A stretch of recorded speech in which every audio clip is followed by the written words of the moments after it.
Welcome everyone to the Court Time Sports Center, Elizabeth, Pennsylvania.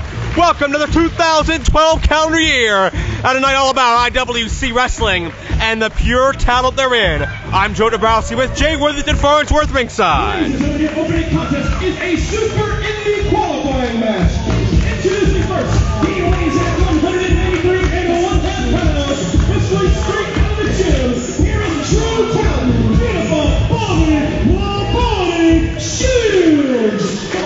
We're going to kick things off, Jay Worth, with a Super Indy 11 qualifying matchup. Super Indy, the annual tournament that really has raised the bar for IWC year after year.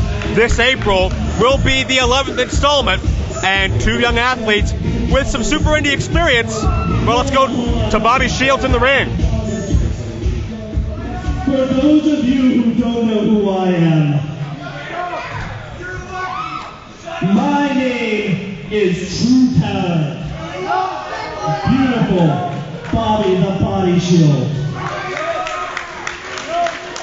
And this show is called Pure Talent. I couldn't think of a better show to prove that I am the greatest athlete to ever step foot in IWC. And to prove that I will be your next Super Indy champion. So each and every one of you fat, out of shape, disgusting, Pittsburgh-loving, jobless, toothless. Well, we'll never hear the end of that sentence, and it may be for the best. Here's the opponent, the front man, ready to rebound.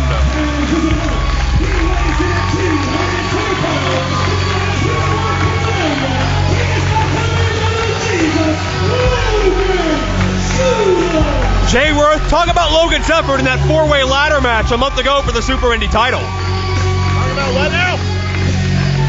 A four-way ladder match for the vacant Super Indy Championship. Logan Shulo was one of those men. That was Logan Shulo? You're not helping. Crap. I am still in shock, and we are moving on our way to the 11th Super Indy. I remember the first Super Indy, and I gotta be honest, it felt like it was about a year and a half ago. Logan Shulo coming to the ring like the salvation of IWC. All these fans seem to have latched on to the heavy metal Jesus. So Logan Shulo in that four-way matchup with Michael the Bomber Facade, the eventual winner and current reigning Super Indy champion, as well as the man from Sleepy Hollow, Hollow Wicked, and the innovator of aerial insanity, M-Dog 20 Mac Cross. A hellacious ladder match full of lots of high risk and lots of injuries. But Shulo looking to rebound and qualify into Super Indy 11. We've seen Shulo in a couple of tournaments before. Bobby Shields has not made it to a Super Indy tournament yet. But both these men actually faced one another last summer in those three-way Super Indy qualifiers to get to that four-way ladder match. Bobby Shields just slapped the face of Logan Shulo. Shulo not willing to turn the other cheek. Grabbed a headlock, slapped it, gave him his own slap. A good combination of a lariat and a drop kick there. Shulo has always had deceptive vertical leap and agility. And the huge elevation on the back body drop takes down Shields. And True Talent is reeling here at Pure Talent as he's on the way to the outside for a breather. He just bent him up like he was a pretzel there, and then he rolled out. I guess Bobby Shields trying to get his spine back in the correct alignment.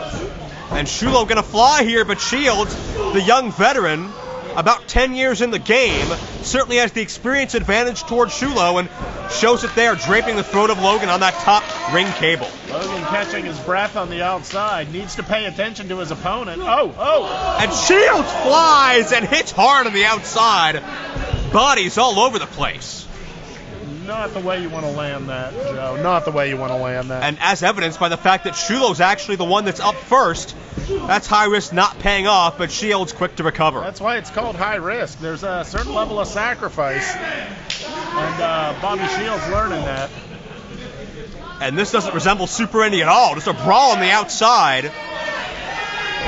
And Bobby Shields able to slip free from Shulo, and Shulo hit side of the face first, right into that iron ring post.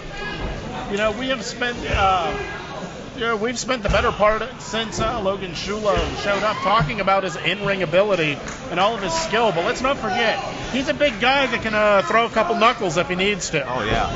6'2" or 3. 2N, no.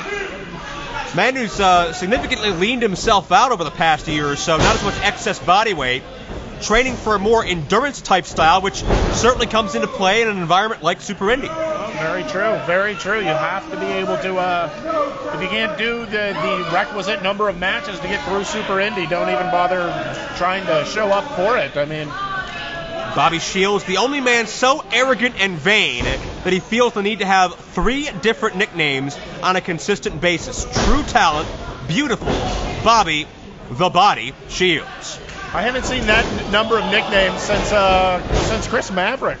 I think he had a good half dozen going by the end. Well, I'm sure Shields has a few more that didn't make the cut as well. Textbook vertical suplex, nicely done.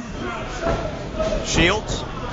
Deep hook in the leg, lateral press for 2. Shields has held a number of championships in and around the area, but certainly the Super Indy Championship could propel him to whole new heights. Title won by AJ Styles in the past, Chris Sabin, Colt Cabana, Delirious, the late great Larry Sweeney, Sterling James Keenan, Jerry Lynn, number of others. Helped catapult a lot of careers, whether it be to the top of IWC, to national or even international fame as well. Very, very true. Oh. Shields with a Farnsworth tested cravat down into the knee drop. STO takeover.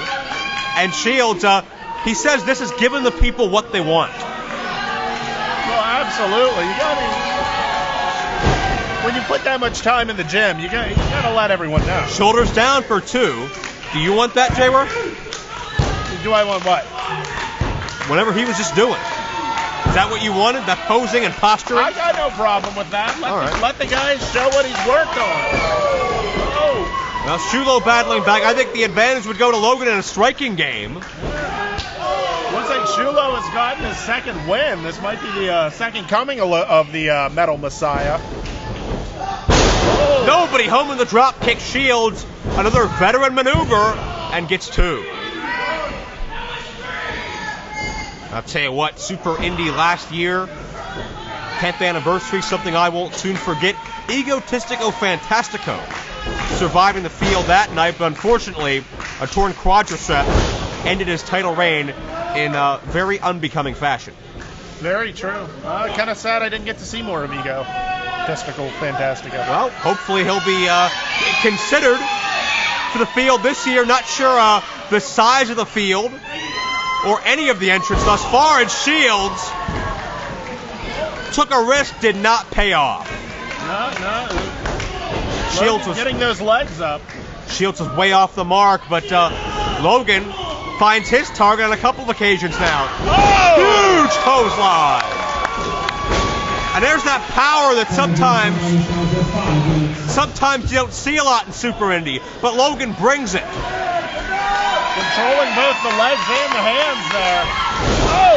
The fireman's carry into the backbreaker. This could be all. Logan Shulo moving on, and Shields slides up the left shoulder. Close.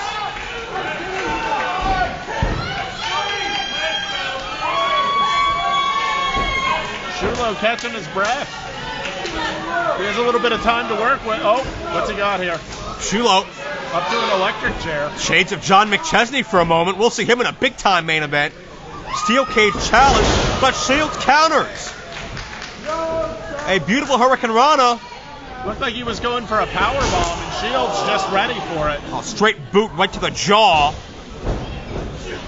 A lot of momentum on that one, and Bobby Shields could be looking to put this one away. Shields has attempted to qualify for a number of Super Indy title shots in the past. He's never gotten there. Could this change? If it does, it won't quite yet. Man, that was close. Logan Shulo in no man's land at this point. He has to get up. He has to use what brought him to the dance here. Use his size, use his power. That power and that agility that Logan used so expertly in the beginning of this matchup, but Shields has cut off that distance between himself and Logan very, very nicely. Smart move by Shields. He has him draped over the that turnbuckle. No place for him to go. Shields going superplex perhaps. That's a lot of weight to get over. It's a big frame Shulo has. Oh. And the bottom drops out for True Talent. Another. Not where the Bobby the Body wants to be. The Kevin Sullivan Tree of Woe. And Shulo, we saw a little bit of this in that ladder match, which really was Shulo's arrival on the scene in a big way. Oh! And we see it again. Good Lord. A big-time double stomp. And Shields out on his feet. Up to his feet. I am impressed. Logan goes electric chair again. Into a sit-out powerbomb. Folds up Shields. Body, foot, knife.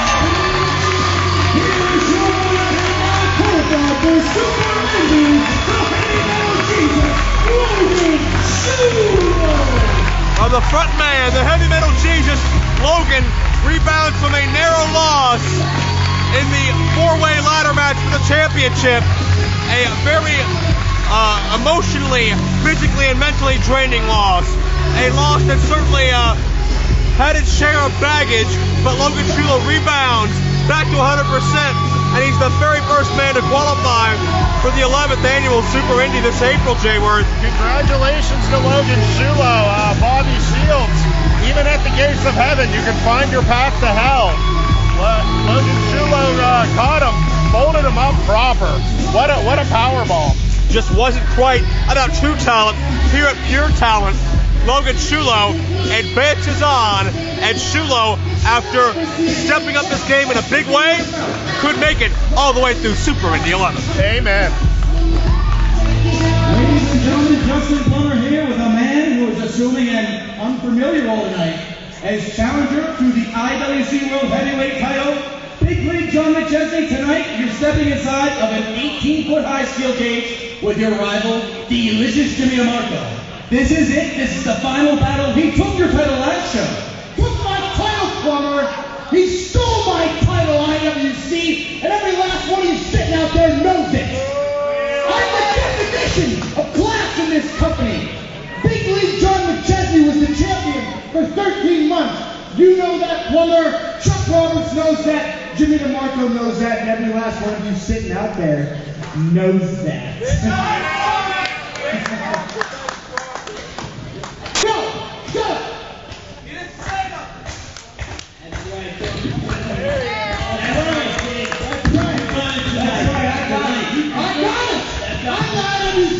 It's coming back to me, but you know what, guys? Hey, founding fathers or not, listen to me.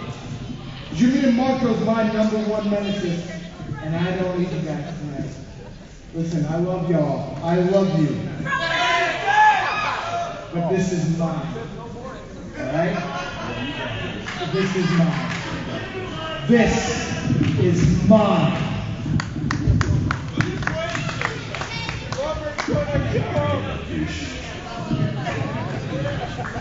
Ladies and gentlemen, tonight, Big League, John McChesney, Delicious Jimmy DeMarco. It's the final battle inside of an 18-foot high steel cage. And now, ladies and gentlemen, the following singles contest is scheduled for one fall and is a Super Indy qualifier. Introducing first, he weighs in at 185 pounds. The second out of Rose Canyon, Idaho. Here is Justin Gory. What a transformation that has come over this man in the past few months. A man who's been frustrated. A man who feels like he's been put on the back burner in favor of the likes of Shima Zion and Michael Facade. Formerly Jason Gory, now just Gory. He showed his true colors after his best friend and tag partner Michael Facade won the Super Indy Championship. Was Gory appreciative? Was he respectful? Was he congratulatory? No. He attacked Facade and choked him out. Well, best friend, tag partner, weight around his neck. He wants to be seen as a solo competitor. He wants to show what he's capable of. You can't do that with someone hanging around.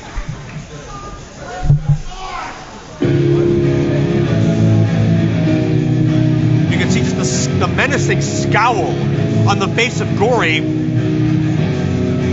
Transformation personified. He weighs in at 165 pounds, wrestling straight from the stage. Here is Aiden. Young man Aiden Vale comes from a rock band where he serves as a drummer, but has always had the dream of professional wrestling.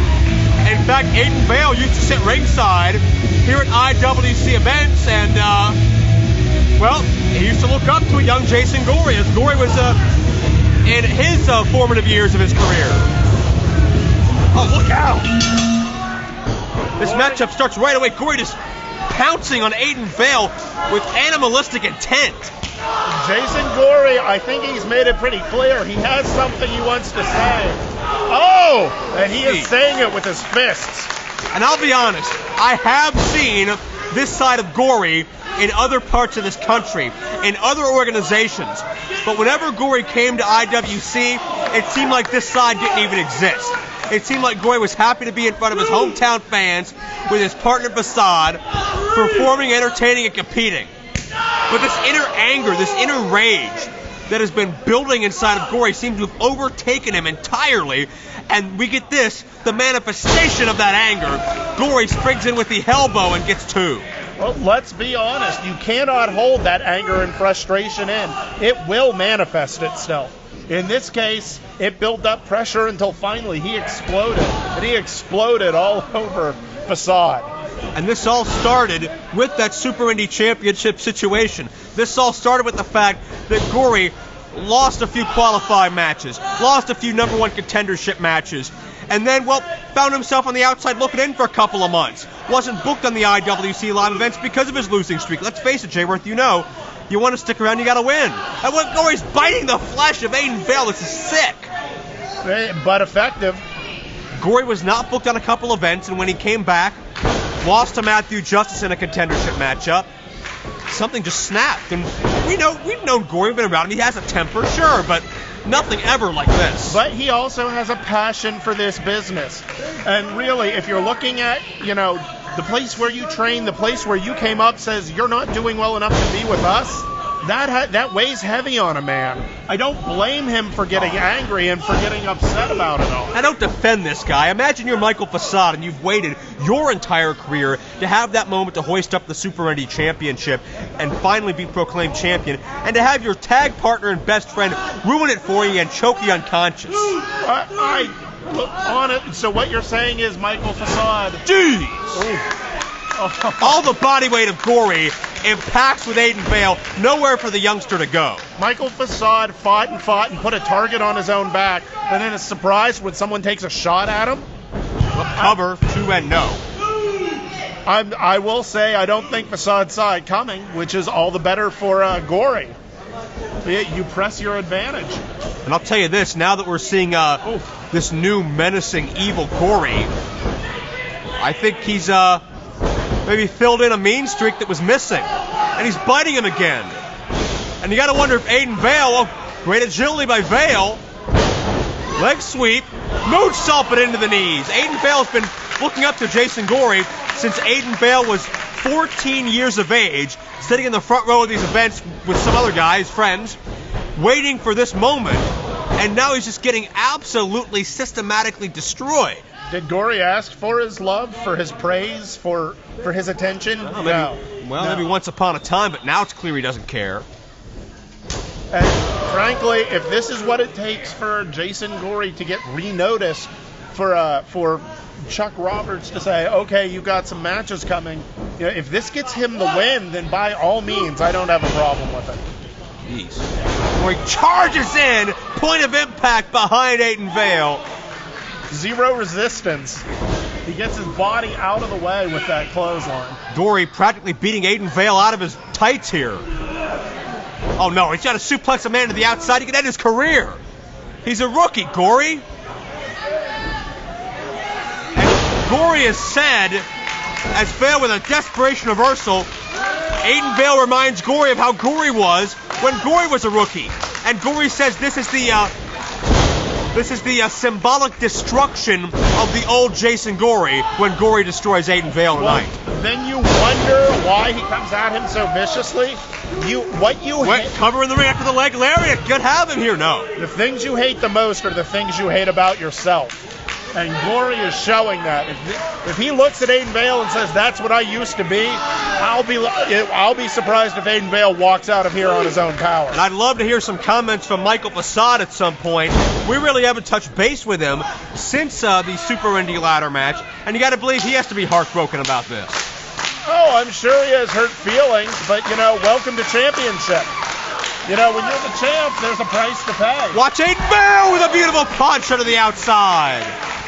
And Vale's got to go high risk just to survive. This kid is being put through the ringer here thanks to the new and I'm not sure about improved, but definitely a lot more vicious and animalistic Gory.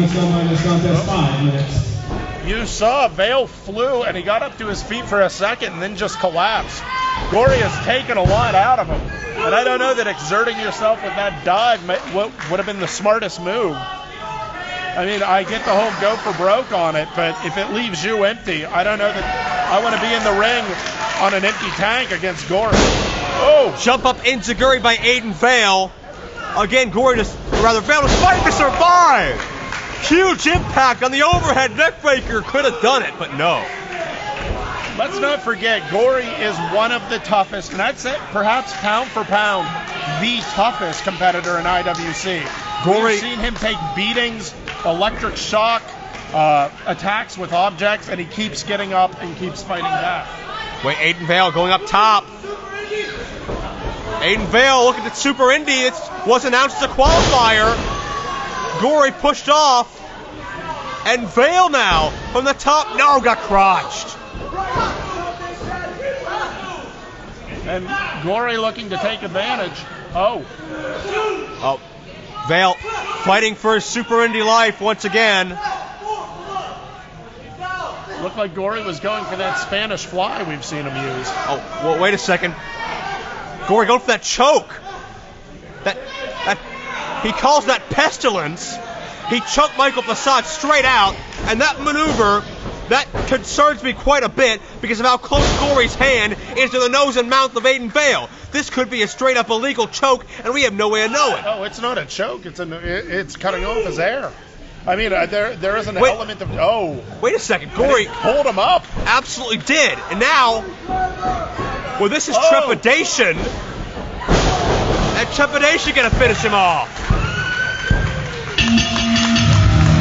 Emphatic.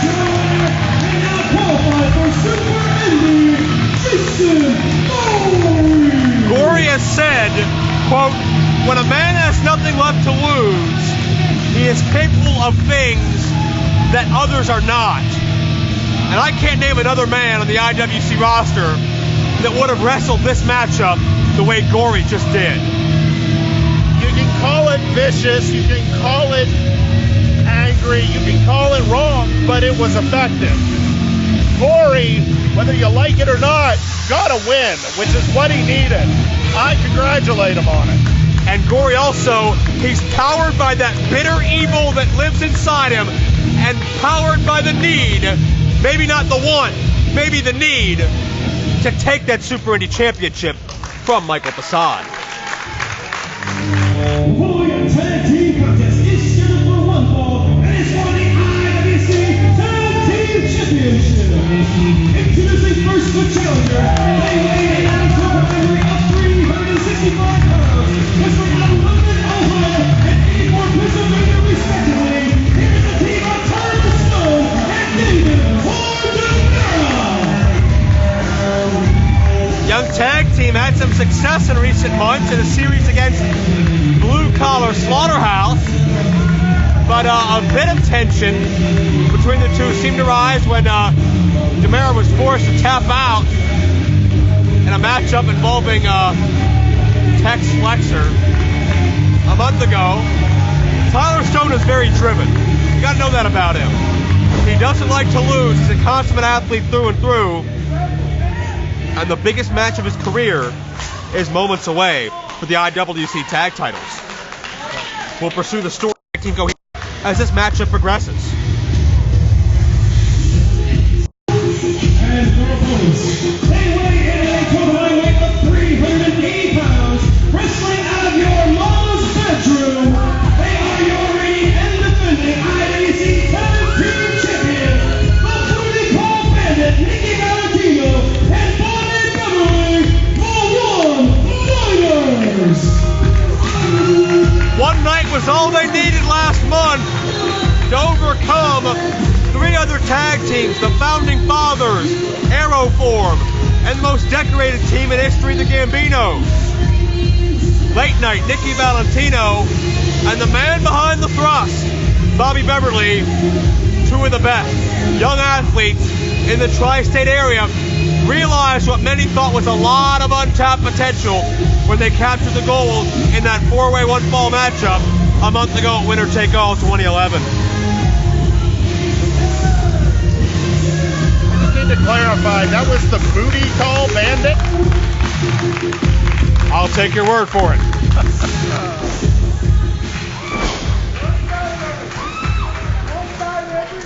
Beverly a month ago told me he wanted to start calling himself the Anaconda. Aren't names like that normally bestowed upon you? Well, you know, if some people have things given to them, other people just take them. If he wants to be the Anaconda, then I'm not going to tell him no.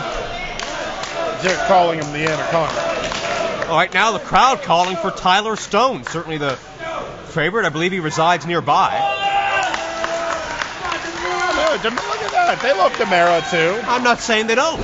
Although, to be fair, these inbred yokels have no idea. They just see someone waving and they start clapping. I see. I don't believe that for a second. No, look at them. Certainly always a unique atmosphere when you're at IWC live action.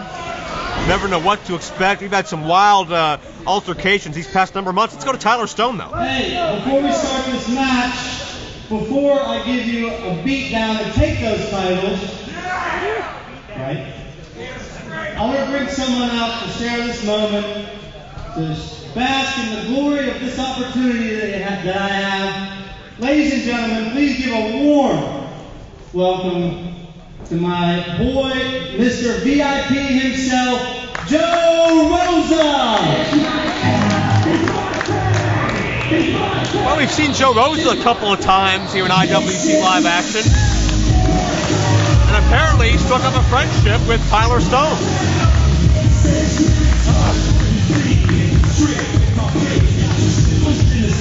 And DiMera looks a little shocked that this is happening. I don't know that this got cleared through David. I think confused is the word for it. He's rolling with the punches, he's going with it, but I think Tyler Stone made an executive decision for the team. Yeah, let's be honest. Who doesn't want someone else in their corner? The numbers game always wins for you. Well, should be interesting to see how exactly this matchup plays out, if Rosa has any effect on things. It's Bobby Beverly starting things out with David R. DiMera. No, apparently we're wrong. It's Tyler Stone's going to be starting things out. There's executive decision number 2, and we're just getting underway. DiMera got a good lap in. I think maybe Stone asserting himself as the de facto leader of this operation. Gotta wonder how DiMera feels about that. Is Tyler Stone the leader of the team? Clearly. DiMera takes umbrage. And I think this is leaving off of a month ago when these two were not on the same page. And Rosa trying to help direct traffic, and Tyler Stone gets his way, but it's Bobby Beverly from the blind side, takes advantage. Certainly can't blame Beverly for that. No, you see the confusion, take advantage of it. I'm all for that. And Beverly, it's a hard right arm clothesline. Beverly is a southpaw. Never understood why Beverly felt the need to wear that sleeve without any type of other garments above his waist. That's a darn good question. That's what we're here for. To ask the hard questions. Tag into Valentino, late night. Clothesline of the zone. Valentino looking in tremendous shape, I'll give him credit for. You know that sentence ended with a conjunction, right? I apologize. At least I didn't dangle my participle, but that's another story. Amen. Double flapjack. And the double super kick missed. DiMera tagged in, and now Tyler Stone in a hurry to get out of there. Right, can you blame him? Check out the fire from David R. DiMera. Peppering with a couple of right hands there. DiMera, one-time whipping boy, the founding fathers, was always on the receiving end of their beatdowns. Really grown as a competitor since he's had a chance to really actually have matches as opposed to just be a victim of muggings. And Stone back in. Rather abruptly and quickly, I might say. But hey, it's working. Couple of one-nighters taken down.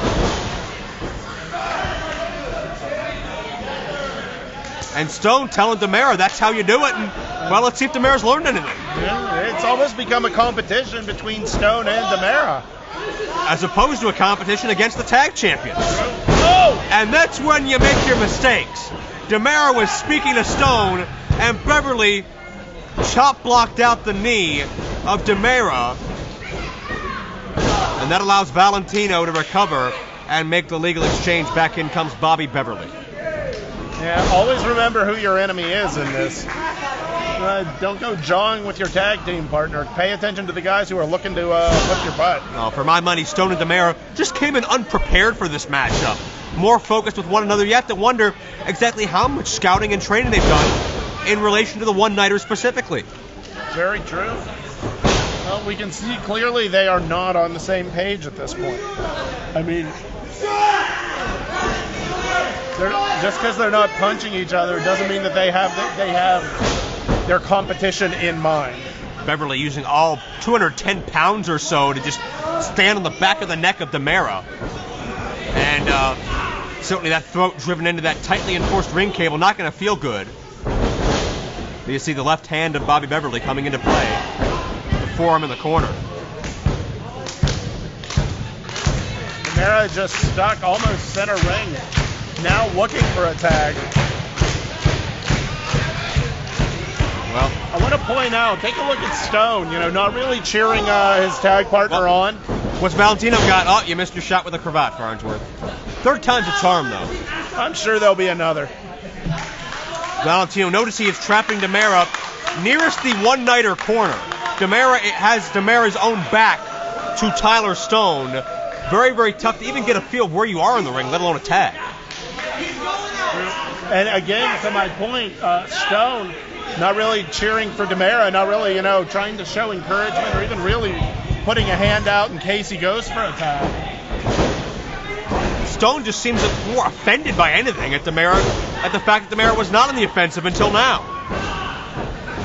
And all those right hands didn't really do much. That tells me DiMera's gas tank's about to run out. Well, they were working okay, but once you take a thumb to the eye. 5 minutes held by this contest, 5 minutes. You ever take a thumb to the eye? No, not lately. It hurts. Hurts a lot. I believe you. Here, let me show you. No, get out of here with that. There's no eye machine. Educational. No eye machine at the gym. I get that. Not like either of us would know firsthand. Well, actually, I do. Well, your favorite machine at the gym's the vending machine. Get out of here. Well, I have a gym at home, and I'll point out it does have an eye machine. So. Somehow doubt that. Oh, totally. Tag into Valentino. Right to the kidneys. And one for Stone for good measure. And then another knee to the back. DiMera might be out cold in the corner. Starting to rouse. Valentino caught Tyler sleeping, metaphorically speaking. Stone. Well, we have a cover of the ring 2-0, but Tyler not in a big hurry to get back on the apron, is he? No. Great agility and one felt swoop to get back up, but Tyler needs to be there for his partner. His partner was pinned, and he was out there working a kink out in his arm. Another shot, and now Stone gets involved. Come on, official. Well, now wait a second. Now with Stone involved, the one-nighters attempt to double team. Very illegally, I might add. It's not illegal until you get caught. A nice combo. We have a cover. Could this be all? No. One-Nighters looking for their first successful title defense. New era here in IWC in 2012. Very true. Champions across the page, really. Beverly pulling up DiMera. That's Valentino. Really? Yeah. Huh. But they're both wearing purple. Valentino's Makes it tough. Valentino's the one with the goofy look on his face, and Beverly's the one with the stupid look on his face. That's how you tell them apart. But DeMera caught Valentino midair. Power slam. Almost Davey Boy Smith / Hentai-esque. But he did not have enough for a cover. He needs a tag desperately. And Beverly chomping at the bit to get in the ring. Valentino needs one as well. Beverly's in. And here comes Tyler Stone. And we'll see what the would-be leader of this tag team can pull out. He's going 2-on-1 right now. Beautiful gut wrench. And a belly-to-belly. Stone is on a roll here. Could have him? No. What a mild upset you have to consider this for the two men just less than a couple of years into the game to pull off a tag title win. But Beverly picked his spot. Watch DiMera. The back heel trip with a clothesline. And, well, DiMera not the legal man. Referee's already lost control. No. He actually got a blind tag in Did there, he? I believe. Great call. What is that? What? Stone? That was a horrible, ill-advised mistake, and Stone just paid for it in the face. In the ring, the Inzaguri German suplex. I'm not sure if Stone wanted the glory, if Stone trusted himself more than he trusted DiMera, or what the issue was, but either way, it came back to haunt him. The flapjack, thrust kick. Count to 100. One-Nighters retain the championship. I don't know if he wanted the glory. And still IWC Talent Champions of the Beverly and Nickie Valentino, the One-Nighters. I don't know if he wanted the glory, but he's got athlete's mouth now. Big mistake by Tyler Stone. Going back to this team not on the same page. One-Nighters got the job done. First defense was successful. And what's the role of Joe Rosa in all this? What role does he play now in this tag team? DiMera didn't even know he was a part of the equation 10 minutes ago. And now Rosa trying to be peacemaker between Stone and DiMera. What's up with this? I'm not sure. It looks like Joe Rosa's trying to patch things up, keep some peace. What? Last call, and that may have been last call on this tag team. Yeah, really. Once your tag team partner's friend drops you on your face with his permission, I don't know that. Oh no, it continues. Tyler's going for that tiger driver. Look out! Gee, compressed the spine. Dumped him right on his head. Well, Tyler Stone is blaming DiMera on his problems. I have a different opinion of that. But Tyler Stone has made his decision, and one way or another he's going to have to deal with it. And it seems Tyler Stone and Joe Rosa are on the same page. DiMera left laying again. But apparently, a new partnership here in IWC between Rosa and Tyler Stone.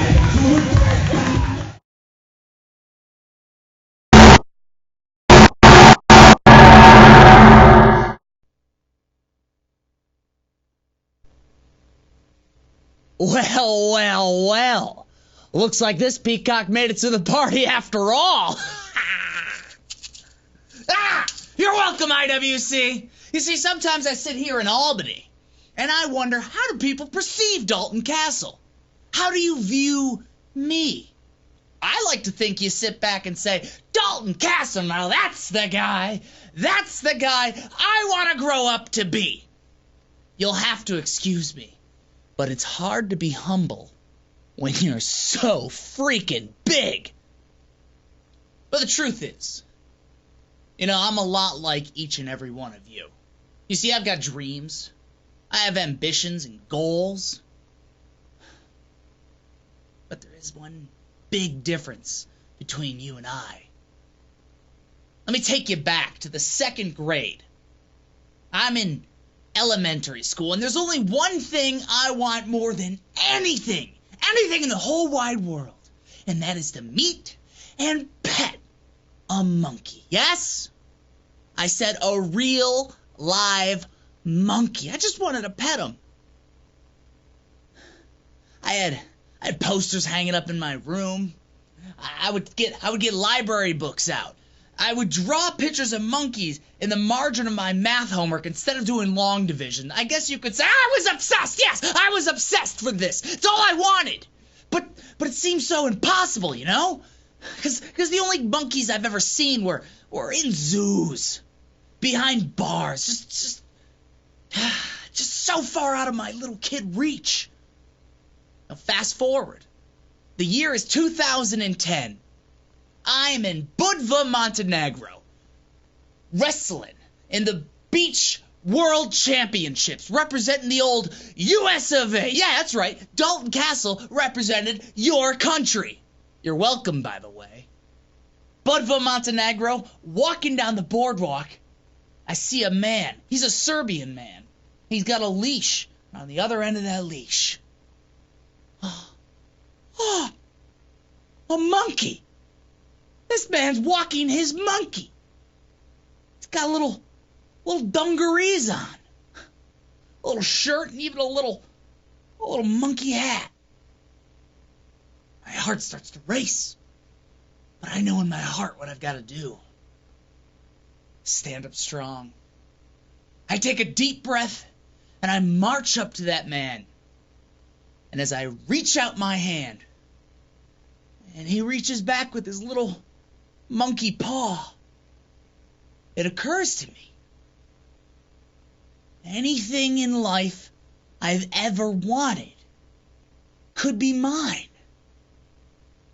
I just had to reach out and take it. I accomplished a lifelong goal that night. And now that that's done, there's only one thing in this world I want more than anything. And you can bet your balls, IWC, I'm gonna take it! Ladies and gentlemen, the following singles contest is a Super Indy qualifier. Introducing first, he weighs in at 280 pounds, looks like out of Sandusky, Ohio. Here is Rickey Champagne.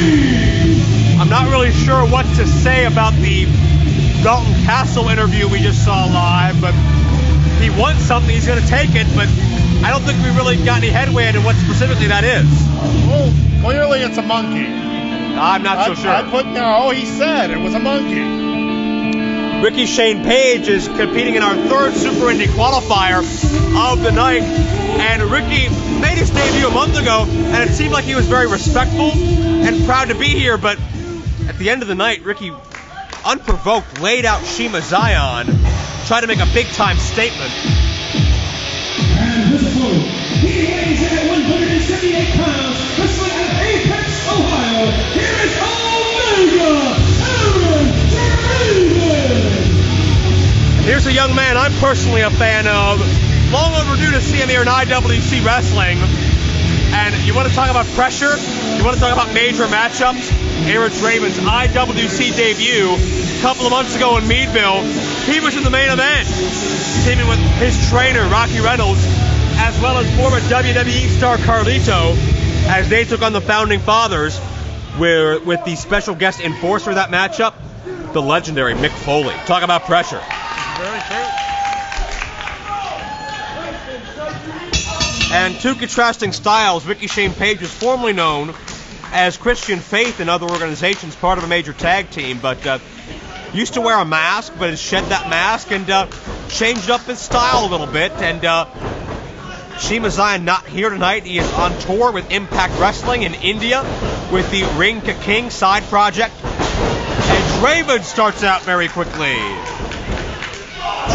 Draven personifies the Super Indy style. He's high risk. He's no nonsense. Draven tried to block that kick to the back of the head. Was able to partially, but no salvation on the back body drop. I like that. Toss the guy in the air and put your boot to his back. We got a cover in the ring. 2-0. Draven's been in the ring with some of the best talents this business has to offer. Talk about other Super Indy stars like Matt Cross, Homicide, Too Cold Scorpio, and just major stars in general, like the aforementioned Carlito, Mick Foley, Sean Waltman, even Kevin Nash. Aaron Draven has a very impressive resume that he's able to amass below a lot of radars, but starting to take notice of IWC management here. Well, and all of that's all well and good, but right now he's in the ring with Ricky Shane Page, and all those other people aren't here to help him. Not at all. Ricky Shane Page has always been a very adept striker. Forearms, kicks, boot scrape. Draven can match that as well. You see a springboard, 2-0. Draven is a risk taker. He is a thrill seeker. He is high octane. I've seen Draven literally concuss himself in order to take a risk and inflict damage on others. I've seen him nearly break his back on guardrails. Draven does not care about pain. Huge suplex. And Page, it seems, doesn't care about Draven. Just grabbed him, hauled him up, and brought him down Cover like he 2-0. wasn't anything. He has a definite size and weight advantage. I'm still a bit confused as to why Ricky Shane Page chose to attack Shima Zion last month at Winner Take All. Ricky was up at the commentary area with me, and he wouldn't stop focusing on Shima the entire matchup, and then he runs to attack Shima after the bout. Well, you want to get noticed in IWC, you want to take a bite, take a big bite. Shima Zion's a great way to get noticed. Is that all it was? I'm not sure. Near fall.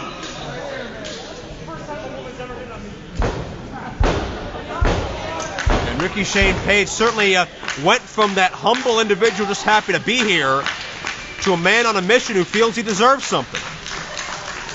And right now trying to showcase that using Aaron Draven as an example. And you got to believe Ricky Shane's got to have, what, 60, 70 pounds on Draven? 60, 70 pounds, probably about 4 to 6 inches in height. He has a lot of advantage over Draven right now. But I'm sure those statistics will change drastically when you start to measure heart. That is something that Aaron Draven certainly has no shortage of. Really? How do you measure heart? Is that an inch? Is that like a volumetric thing? I would say you measure it by volume. You measure it by the fact you don't quit. The volume of time Draven can stay in this matchup, the length of time he will go without submitting. That's all well and good, but Ricky Shane Page, I think, doesn't have a problem in making sure that heart hits empty. And I wouldn't doubt that. But Draven, head of steam here, put the brakes on to hit the kick combo. And Draven feeling good right now. Oh, that body weight across the back of Ricky. Cover and no. There's that thrill seeker offense you talked about. A cannonball right into the prone Page. Both these men about 6 or 7 years pro. So they're even in that respect. Draven makes his career out of Erie, Pennsylvania. Ricky more the Northwestern Ohio region, so very close geographically as well. Off the backcracker, the Swanton. Nicely done. Draven has him here. Oh, 2 and a long 2. He had the leg hook, but he didn't get all the weight over the shoulders. Logan Shulo is in Super Indy, as is Gory. One of these men will join that field to make 3. Super Indy this later on this year in a few months. As we approach the summer, Super Indy will become a top hot story again. Oh! What in the world was that? Almost got the win. Suplex into a side power slam. And check out the frustration on Ricky Shane Page. A side power slam where he's... Contest 5 minutes. Thank you, Pedro. a side power slam, but he held him by the head. It was almost like some sort of inverted bulldog.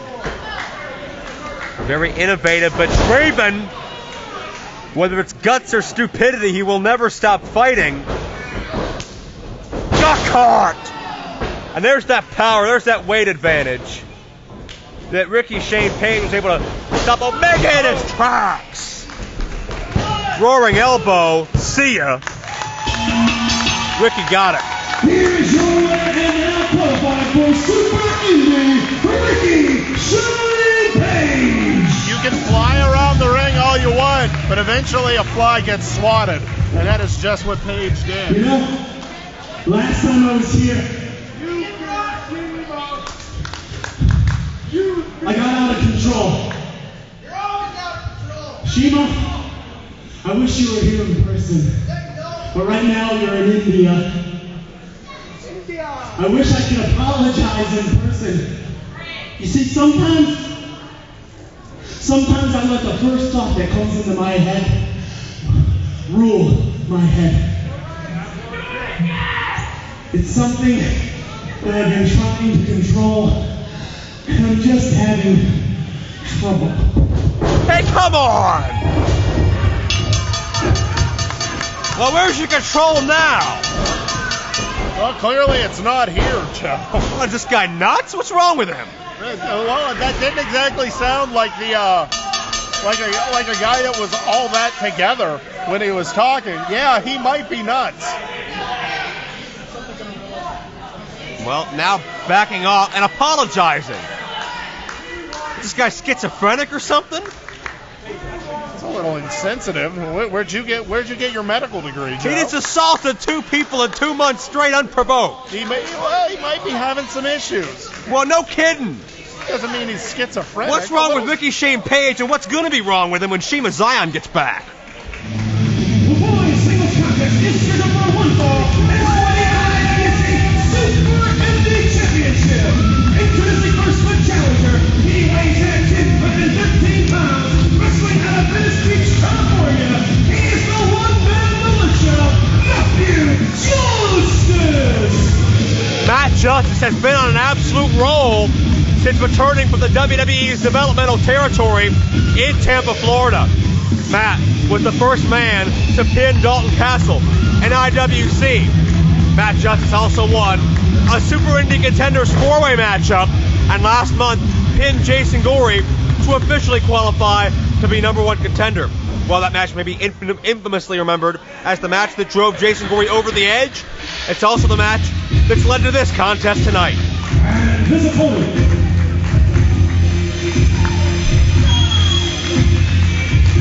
he weighs in at 172 pounds, and he's a roaming the streets at night, creeping while you're sleeping. He is your reigning and defending IWC Super Indy Champion, Michael Facade. The Neon Ninja and Aerosol Assassin, Michael Facade, saying justice is gonna get served here tonight. But what a beating that was served to Facade and all 3 other men in that ladder matchup. I thought at one point Facade had broken his tailbone in that matchup. He was perhaps arguably the most banged up out of the 4, but ironically, Justice was the one that escaped as Super Indy champion after really 5 long years of trying to reach there. He paid the cost to be the boss, so to speak. What is his physical status today? Bomber will have to be 100% if he hopes to retain that championship against the one-man militia who is physically and mentally prepared in every sense of the word. Well, let's be honest. In essence, he has 2 matches right now. Yeah, 2 challenges, I should say. He has Justice in front of him, and he has Gory behind him. And while even if Gory isn't in the ring, that doesn't mean he's not in the back of the Bomber's mind. Oh yeah, Gory absolutely renting space in the head of the Bomber. Facade's best friend, his tag partner, the one that should be the most supportive out of anybody. During Facade's moment, was the man who single-handedly ruined it. Gory choking Facade out and making it all about him. Refreshing to see a handshake. Another one of the Foundation Super Indy was built upon. As this March, Farnsworth, is actually the 10-year anniversary of the Super Indy title. The 11th showing, the 10-year anniversary. We get the math right here. The 25th show is not, well, never mind. Collar and elbow tie-up. And both these men, much like an Omega Aaron Draven, are risk takers and daredevils through and through. Very true. As you were talking about that four-way match that where the Bomber got the title, you want to talk about risk-taking. Tell them about the risk-taking, Joe. Well, you have a 15-foot ladder, a couple of them actually, in the center of the ring. Not the typical ladders that were made for climbing on both sides. One side, you're not supposed to go up, but that didn't stop anybody in that matchup.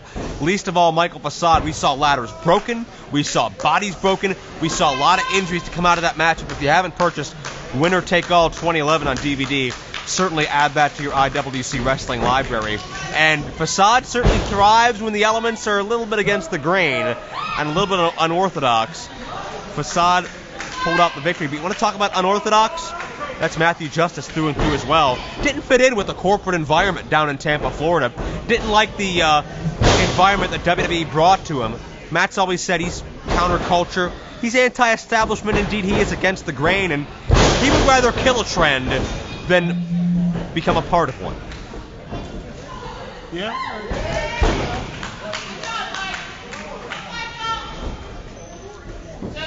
And I think it shows a mutual respect between both these athletes that they are proceeding very cautiously in the early moments of this contest.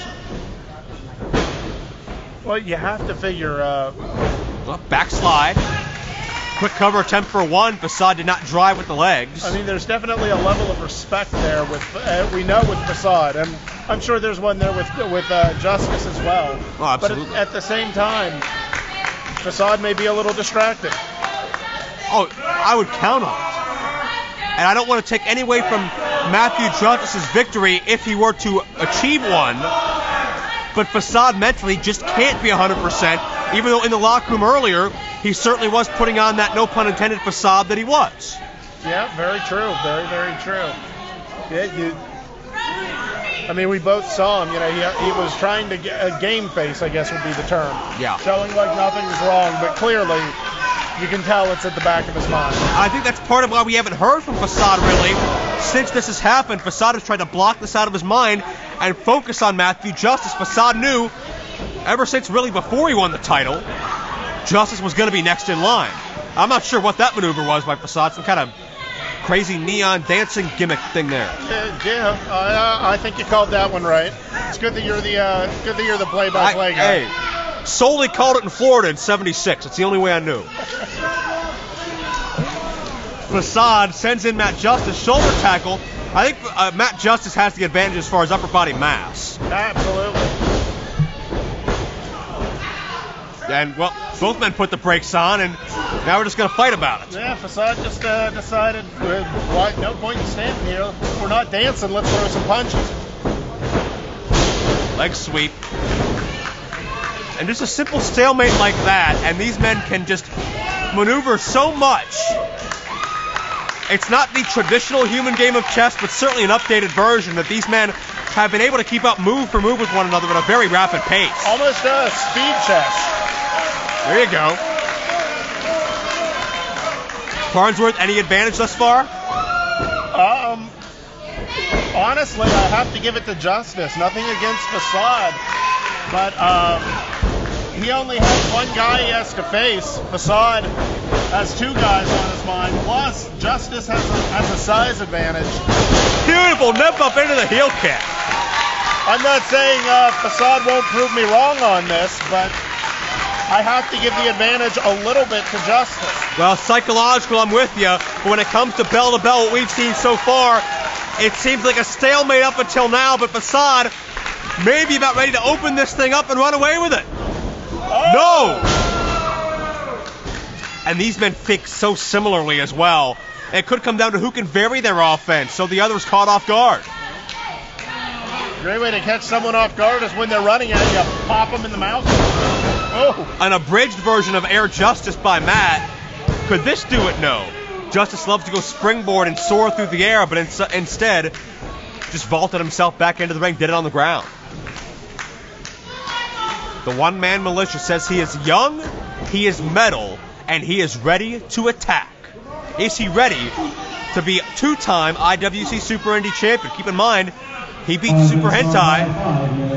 Matt Justice beat Super Hentai right before leaving for WWE about a year ago. Very true. Oh. Second turnbuckle on the inside. Graceful back elbow. Soaring through the air, 2 and no. Justice almost made that look effortless. Yeah, it's surprising just how agile and good he is in the air for a guy of his size and his build. He is really comfortable just soaring through the air like you saw. Matt's put on about 30, 40 pounds of muscle since his debut in professional wrestling in late 2006, early 2007, but has not lost a lick of speed, and I'm certainly very impressed by that fact. Yeah, he's maintained the... No, Facade could be out here, a straight boot to the temple. He's maintained his agility and his speed, but he's added power, which normally there's a trade-off with that, but apparently not with Justice. And if this becomes a power matchup, Matthew Justice does have another decided advantage over the suburban terrorist. And it looks like that's what Matt is doing right now, wrestling this bout on the ground as he gets a count of 2. Facade loves to surprise you, catch you off guard, spin kicks, springboards, martial arts style. Facade, he has a ground game. He learned to walk before he could run. However, that is not one of his strong points, I would say, compared to these martial arts style strikes. True. I don't think he has a bad ground game. It's not where he's comfortable. It's not where he's as focused. Here's where he's comfortable. No, caught midair. Matt with the power slam could do it. Near fall again.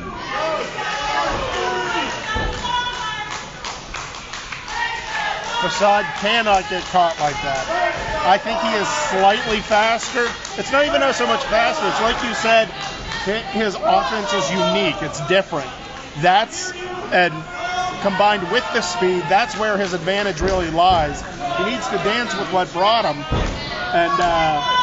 and get back to his feet and use that unique offense, because if he keeps getting caught with Justice's power, he won't have the title by the end of the night.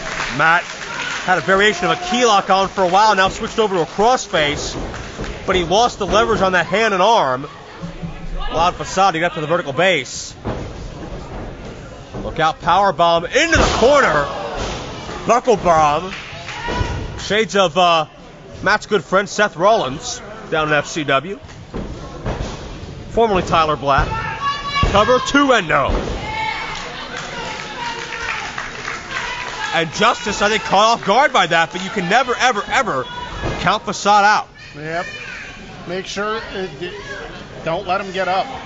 With Facade, make sure, if you have him down, make sure he's staying down. Facade also two-time former IWC Tag Champion. And Matt going for a huge leg drop, but nobody home. Facade sort of sat up and rolled, got enough to get out of the way of it. Justice took too long to advertise the risk. Facade may have not known what was coming. I noticed Justice scream out Macho Man and then attempt a leg drop. That could have been a psych out game. Yeah, I'd say. I'm fine with that. You know what helps a lot? Lying. Give Facade a moment to breathe, and that's what he's needed. He's reaching down into his reserves. And back to those round kicks. All up and down the torso and thighs. Justice tried to scoop up Facade, but couldn't. And Rickey comes off. Facade ready to finish this thing, but Matt Justice with other ideas. Matt Justice looking to dump him to the outside. I don't think he realized he didn't go the whole way. Springboard. Facade likes to go bulldog, but got caught again by Justice. Again, varying your offense. Who knows who better? Facade uses the momentum on the kick out. Hit the drop kick. Facade retains the title, no. Facade with a good flurry of offense. Wasn't enough to hold Justice down. Can he keep the momentum running? Do not give Justice a chance to get back up and get himself situated. He needs to stay on him. And Facade, tightrope walk, but Justice knew it was coming. Matt had it scouted and propelled Facade all the way across this ring. Face first. Pumping knee strike. And we could have a new champion. He's got him here. No. Justice was a little... Thank you, Pedro. Justice was a little casual with that cover. I think it cost him.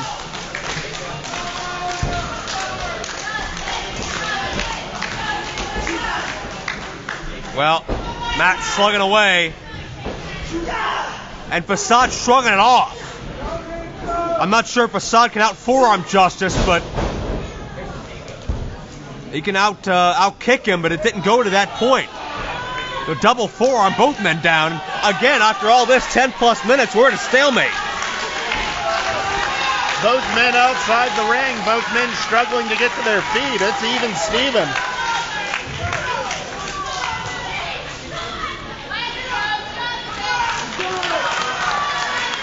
What's Facade trying? He's at the top rope. Oh! And he tightrope walks this time. The drop kick.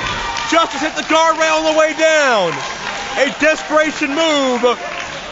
Facade put everything into that drop kick, and at this point it certainly paid off. Facade can retain the title on a count out as well. Oh, very true. And if he's smart, he just lets him count.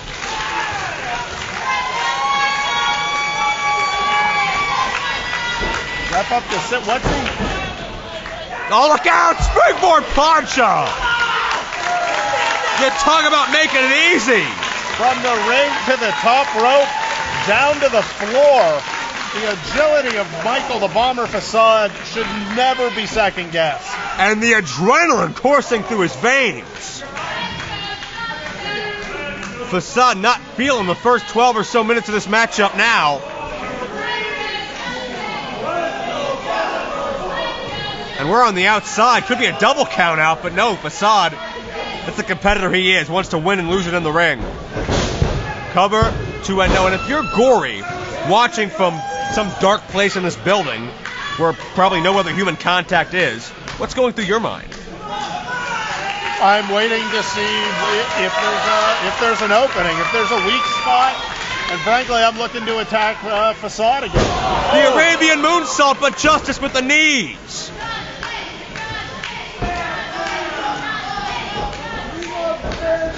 And Matt measures the Bomber. Death Valley driver. Justice not quick on the cover. Can't even get to his feet, can Justice. And did not opt to attempt to cover. Is this a mistake, or does Justice know Facade that well? Well, it might have been. I mean, he waited. He didn't go for the cover. He may have thought his opportunity was passed. Suplex, maybe a jackhammer, counter, whatever it was. And Facade goes springboard. You can tell both these guys are starting to run out of gas. Who's got more left? Boot to the jaw. Oh, Facade going for the dreadlock. We saw this a couple of times lately. The dreadlock cinched in. And Justice had to get the end to tap. Here is your winner and still IWC Super Indy Champion, Michael the Bomber Facade. Jay Worth, we've seen it a few times, but we've yet to discover a clear-cut counter for the dreadlock. Very true. That variation on a Bridging War special. I mean, I'll admit I am not a ring tactician, but I don't see an easy way out of that. Well, it's great to see a man synonymous with high flying and high risk certainly can get it done on the ground as well. That was a question we posed at the outset of this matchup, and Facade, through the dreadlock, proved he can get the job done. Facade is still the Super Indy champion, but you got to think Gory is in Facade's crosshairs, even though he shrugged it off here tonight. Got to be weighing heavily on the mind of the Bomber. What's the next step in this splintered friendship? Oh, I'm saying probably a lot of violence, if I had to guess, Jeff. A lot of violence. Well, in the ring, it's a lot of respect. Two friends, two competitors, but tonight only one champion. He is Michael the Bomber Facade. Ladies and gentlemen, Justin over here with your IWC Heavyweight Champion, Delicious Jimmy DeMarco. Now, Jimmy, tonight it's the final battle. You versus John McChesney after all of the blood, all the sweat, all the tears. It all comes down to one final battle right here tonight. How do you feel heading into your cage match with Big Lee? I feel okay. Pretty good. Just pretty good? On a 1 to 10, I'm probably a strong 9.5 physically. Mentally, I'm okay. Hey, this isn't the gym that I'm used to seeing. What is your strategy heading in here? You don't seem very hyped up. Probably to get out of the cage and win is my strategy.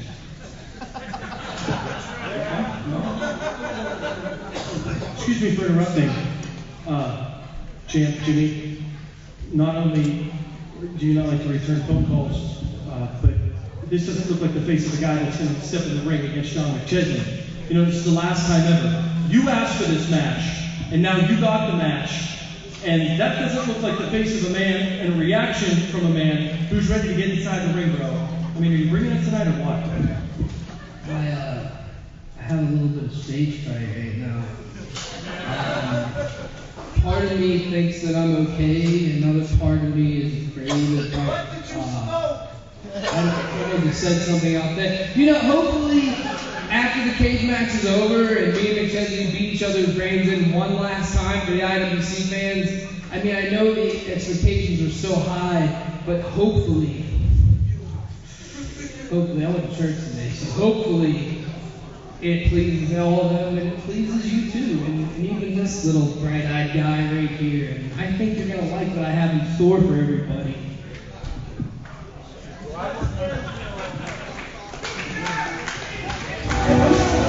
The following tag team contest is scheduled for one fall. Introducing team number 1. They weigh in at a total weight of 465 pounds, wrestling out of Sarasota, Florida, and Las Vegas, Nevada, respectively. They are your reigning IWC.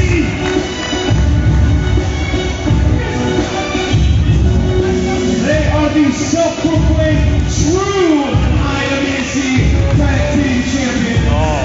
Here's the team of Super Hentai and Jimmy Vegas. Together, they are the Founding Fathers.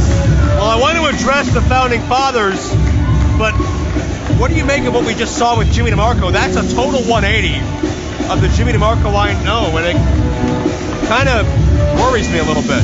What? He's got a little stage fright.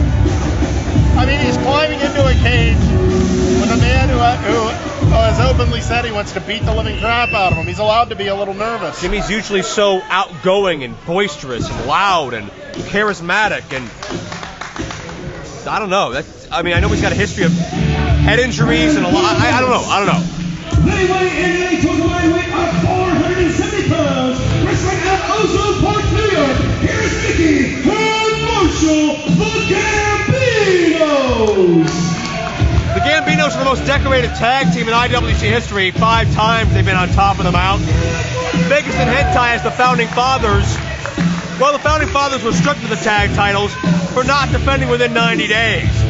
Dennis Gregory has since parted ways with the faction, but Hentai took up the fight along with Jimmy Vegas.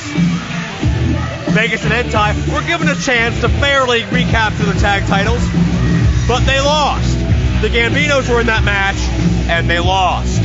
Reason being, these two teams were so concerned beating the hell out of each other. I've just been informed that this match will now be under relaxed rules. Oh, man. Cool. I'm going to kick off my shoes. No, that doesn't mean you're relaxing. But these two teams were so consumed with beating the hell out of each other, the tag titles became second place. They became an afterthought. And that's saying something. I'm just going to state right now that the views expressed by Joe Dombrowski do not necessarily reflect the views of Jay Worthington Farnsworth. No, they never Should do. the founding fathers be listening, I just want to let you know that's Joe saying that you're not really champs, not me. I fully recognize you as the true tag team champions of IWC. Thank you. You want to grovel any more before the match starts? If I could. You've dug us a pretty big hole. I'm trying to get myself a ladder. Yeah, really. Well, there's the bell, and Jimmy Vegas, who's looking as big as he's ever looked, locking up with nice guy Nickie. He really is a giant wearing boots, ain't he? There's about 50-pound weight advantage, wouldn't you say? Yeah, 50 pounds. Again, another 6 inches or so in height. And one bad attitude. Yeah. And also a killer beard. Well, that won't help win this matchup, I don't think. Well, you never know. They announced it was relaxed rules. All of a sudden, they declared a beard contest. Okay, I don't think that's going to happen. I'm not saying it would, but he clearly already has an advantage. But keep in mind, the founding fathers, when they were under the dictation of Bubba the Bulldog, had kept the Gambinos out of this organization for many, many months. Gambinos wanted back in to help fight the good fight for their company, but Bubba used a stipulation in their loser leaves town tag title match contract at the end of 2009, I believe it was, to keep them out of the company for many months, and that's why the Gambinos have had such a vendetta with anybody associated with the founding fathers. Well, it was smart of the founding fathers. Let's be honest, the Gambinos are a threat. Oh, yeah, we absolutely. know what the Gambinos can do. And what's even better than beating them is not even letting them compete in the first place. It's a lot easier. That's very true as well. I don't blame them for using their machinations to keep them out as long as they did. What do you make of this mask Hentai's got on right now? I think it's kind of awesome. What do you think of it? Well, I think maybe You always ask me, what do you think? I think maybe that's the only thing about him that's awesome. Are you kidding? Did you see those biceps? Oh, he's in great shape, physically. Mentally, he's a mess. What do you mean? Well, why is he even a founding father to begin with? Why is he in the... He's the founding father of IWC. Why does He's the been man... here since the beginning. Why does the man that's commanded more respect than anybody in the history of this company felt the need to join this group to get even more respect? He's been looked up to since I've been here and long before it. Maybe he felt he wasn't getting the respect he deserved. Well, he's got an inferiority complex or something, man. I can't help him. Once again, these are the views of Joe Dombrowski. Please do not these do not reflect my views. Hentai can't worry about me. He's got to worry about Mickey Gambino right now. Yeah, but once he gets the DVD. Hard shots by Mickey. Hentai, tag team expert in his own right, beat the legendary Midnight Express to become an IWC tag champion, but didn't see the blind tag on the Gambino end. A double shoulder tackle takes down the Super Indy Innovator. And now this end up. And Hentai certainly delivered very hard to the mat, but Vegas from behind. The baby bull not expecting Vegas. I've never seen one shot take down Marshall Gambino before now.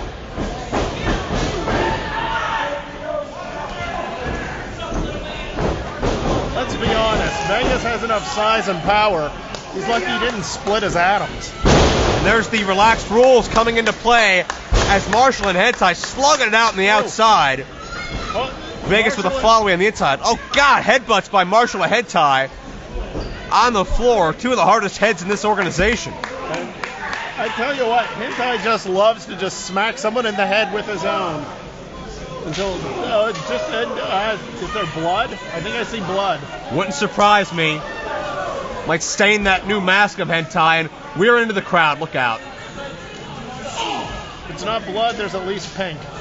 This is exactly what we saw in that four-way tag title match at Winner Take All 2011. Just beating each other all over this building. And as good as of wrestlers as they are, let's be honest, the Gambinos, they're even better at just beating the crap out of someone. Anyone else in the match didn't matter. The refs don't matter. These fans don't matter. These four men are seeing tunnel vision right now. Oh. And brawling near the back of the building on the opposite side of us. We're doing our best to get our cameras in position. I think Hentai just did some triple knees there to the baby bull. And there would have been nowhere for Marshall to go in that exchange either. And Vegas into the shot as well. Keep in mind, we got metal bleachers back there. Marshall just found that out firsthand. And now, Hentai climbing up onto the bleachers. I don't see where Marshall is. Now there he is. Marshall on the bleachers, trying to fight his way free. Our friends at Sorgtron Media doing their best to keep you up to date on the happening. Oh no, look at this. Oh, DDT on the hard steel. Those risers, which are reinforced, those are built to hold 50 or 60 different people. Well, with the weight problem here in Elizabeth, maybe 20 or 30 people. And Vegas eats the steel as well. 5 minutes gone by in this contest. 5 minutes. I see Mickey on his feet. I don't see anyone else. Well, just that's an accomplishment at this point. You guys can't see this either, can you? There's Hentai. There's somebody hit a wall. That was Vegas. Vegas. You can tell by that impact, that thud. And wait, Hentai got caught. Look out! Oh! They just tossed into a table. Break out the checkbook, Chuck. You're needing your table. And Marshall off the table with a splash on this unprotected floor.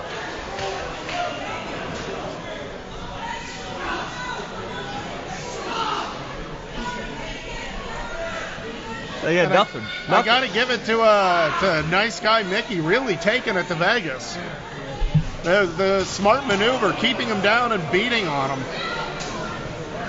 Don't let him get up and use that power against you.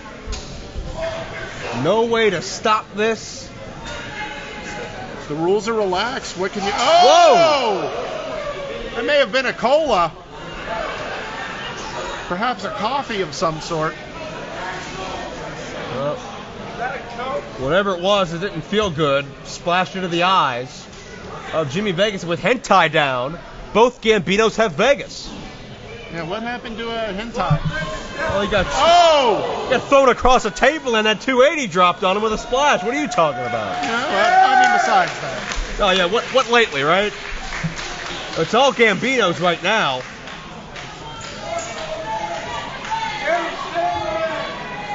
Tag team grudge match, the faction that kept the Gambinos out of this equation for upwards of a year and more, getting some dues paid here at court time.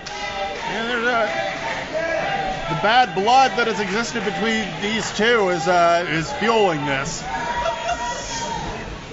Oh, jeez! Hey, Hentai's back by the ring.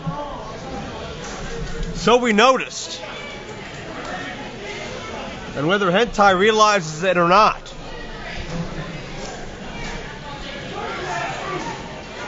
And Mickey's staying on top of him. Oh!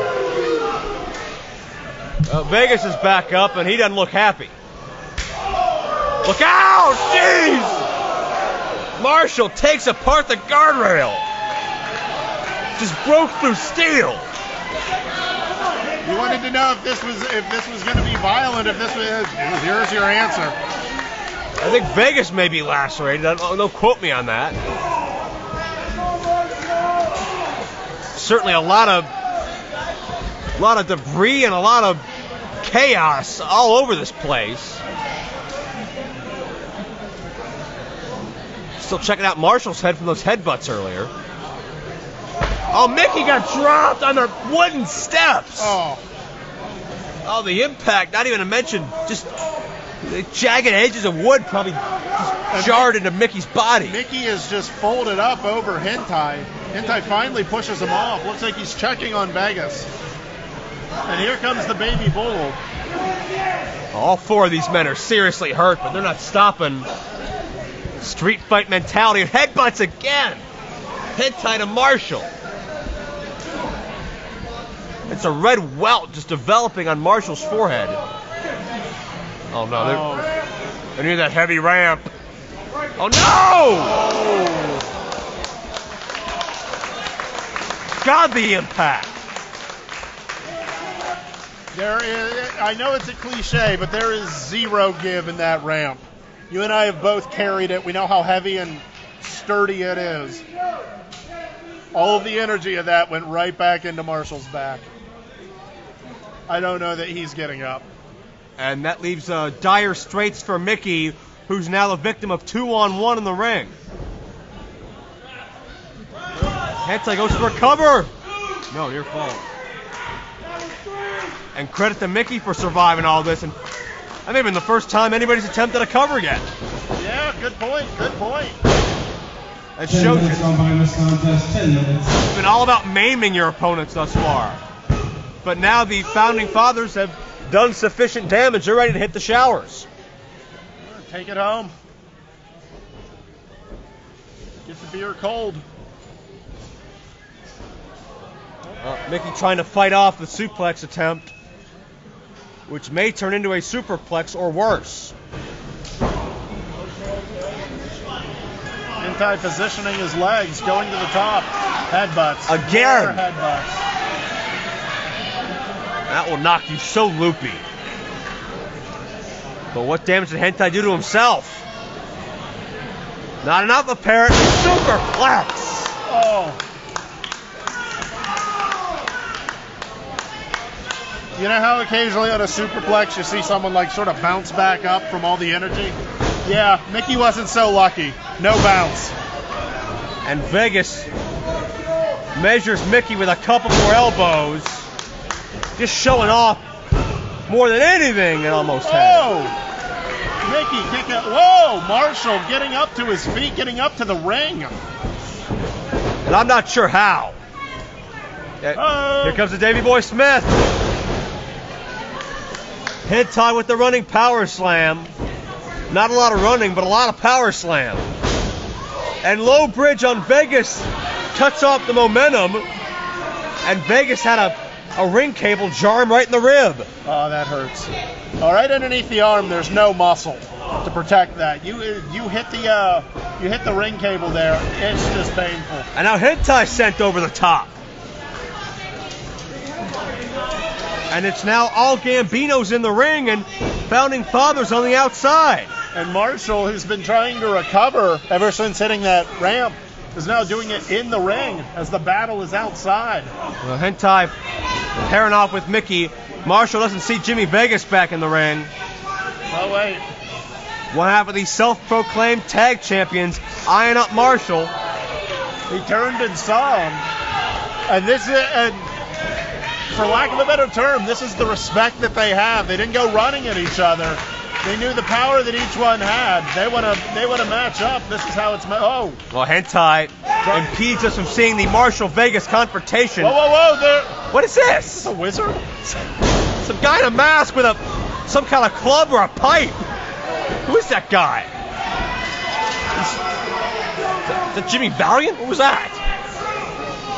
Boogie Woogie has left the building. Seriously, he had some kind of a club or a pipe, and he just... Where's security? He nailed Vegas right in the back multiple times. What looked like a police baton or something. And keep in mind how the family operates, Jay Worth. That's classic Gambino tactics. But was that Jimmy DeMarco? Jimmy doesn't have a beard. That was a mask, Jay Worth.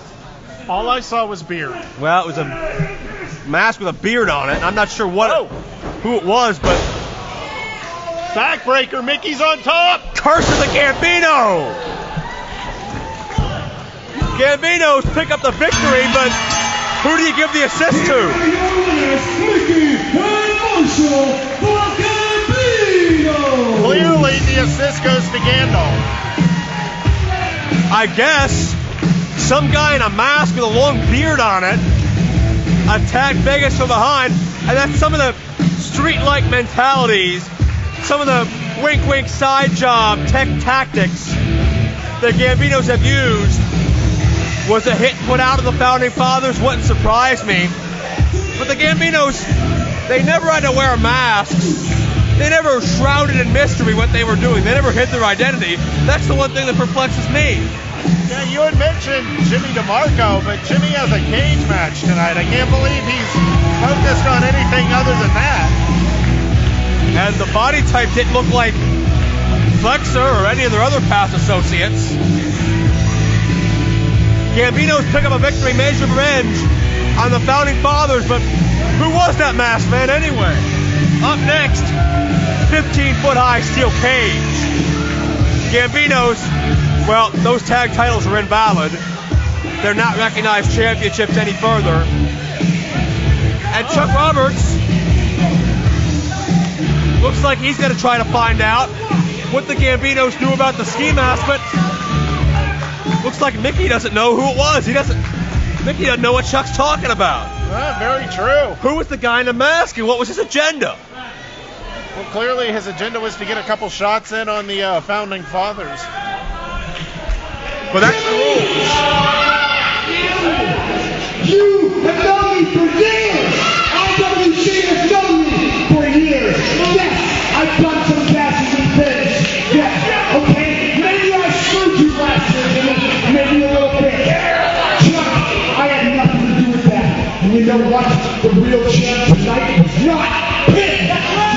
So listen, I know that on Friday night, January 27th, we're back in the Courtline Sports Center. You can't speak first. Jimmy DeMarco, I want you one-on-one. In the middle of this ring. One last time. No Founding Fathers, no J-Rock, no nothing. How do you see the balls of my court now? I want you to look at me and I want you to realize I never lost this. Now tonight I might not have hit you, but the way I look at it, you never earned this. So I'm going to get right up in your face right now, and I'm going to do it from goddamn thing. But you want it in January? Please, God, I love you turning me on right now. You want to tell me you're some dastardly things to me? Is this 1959, asshole?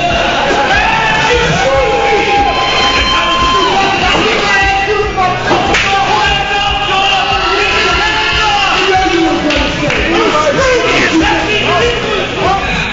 Would you like to see me and John McChesney settle this one-on-one with a pig?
McChesney, Jimmy DeMarco rivalry as reigns supreme here in IWC.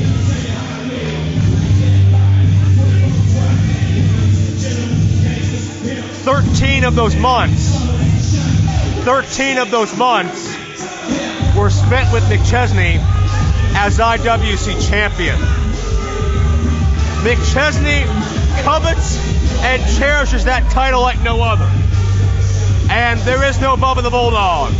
There is no Dennis Gregory. And McChesney even told the other founding fathers, stay in the back. I want to do this on my own. Everything John McChesney has worked for a year and a half rides on this one matchup. There is this foundation of deceit, underhandedness, the numbers game, all of these devices that he has used to maintain the title, and now that he doesn't have it, I get the sense that John McChesney wants to show at the base of all of this is his ability to overcome. He wants to kick the crap out of Jimmy DeMarco on his own to show why he deserves to be the base that the founding fathers are built on.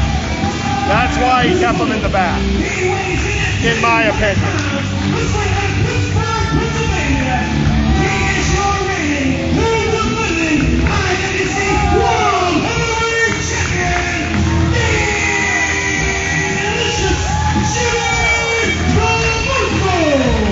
A very uncharacteristically reserved Jimmy DeMarco.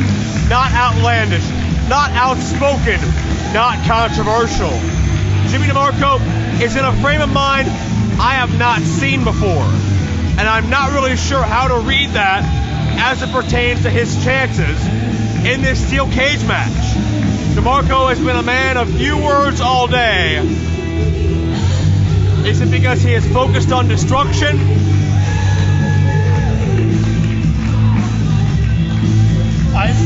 I agree with you. This is not the Jimmy DeMarco we've seen before. There's a level of intensity about him. I don't know if he's worried about the damage that could be done. He could be worried about his own personal safety. All are very, very realistic concerns. There are, I mean, yeah. This cage is not the big blue cage that, New York uses. This is wire and welded steel. It's not meant to be climbed. It's meant to hold two animals in. And it's not your picture-perfect high-tech steel cage either. There's bits of metal poking out that can catch onto your skin the right way and just slice you apart. There are edges. There are sharp edges to this. The only way to win this matchup is to escape. DeMarco and McChesney met in a cage match about 3 months ago in Clearfield. DeMarco won. That's how DeMarco earned the right to challenge for the IWC title in the month of December at Winner Takes All, which was a three-way matchup, which DeMarco was victorious in. Now, McChesney, as much as I have not agreed with him recently, I will say he makes a fair point when he says that McChesney, the previous champion, was not pinned to lose the title. That was Shima Zion that Jimmy DeMarco pinned. It was a three-way matchup. Absolutely. He has a very valid point in this. You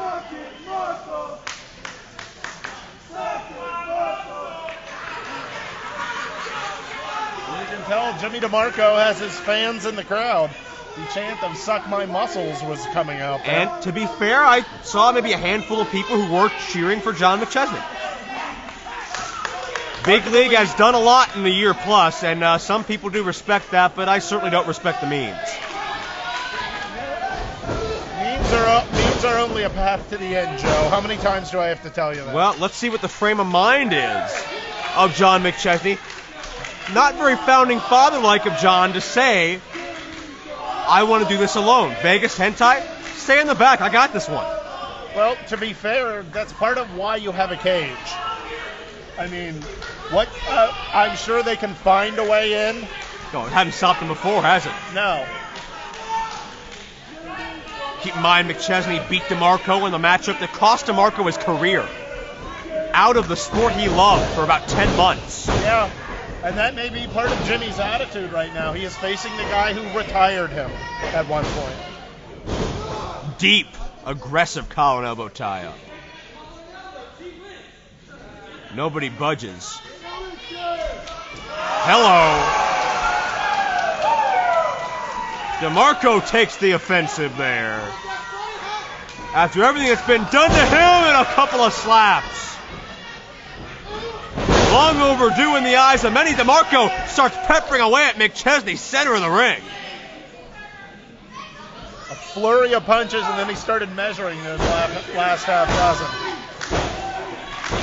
And reserved all day, but as soon as contact's made, DeMarco just explodes.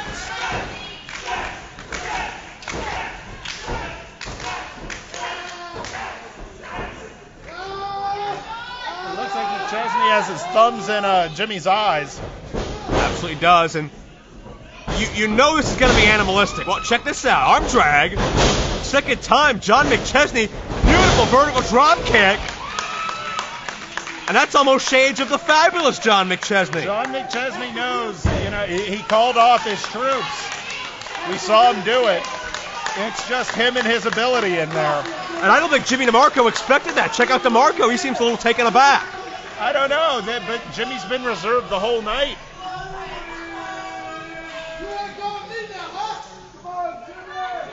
I think DeMarco a little bit passively impressed, and you heard John say he has something to prove to Jimmy DeMarco. This may be about personal pride just as much as it is about the IWC title. Very, very true. McChesney may be sick of being looked at as part of a pack of dogs, or a man that always needs the reinforcements to prove he could retain the IWC title. And of course, it's a raucous atmosphere whenever DeMarco's around. There are chants of sex, but is that what they were saying? That is what they were saying. McChesney cinching a deep side headlock. It's DeMarco pulling the hair. You knew this matchup would go to animalistic tendencies. It will not be a technical classic. It will be down and dirty. But DeMarco returning the favor on McChesney and puts the exclamation point on things with the knife edge chop. I am surprised we've seen this much wrestling so far. For two people, the aggression that these two have against each other, they are not running in to tear each other's heads off. I think they know each other too well to actually to do that.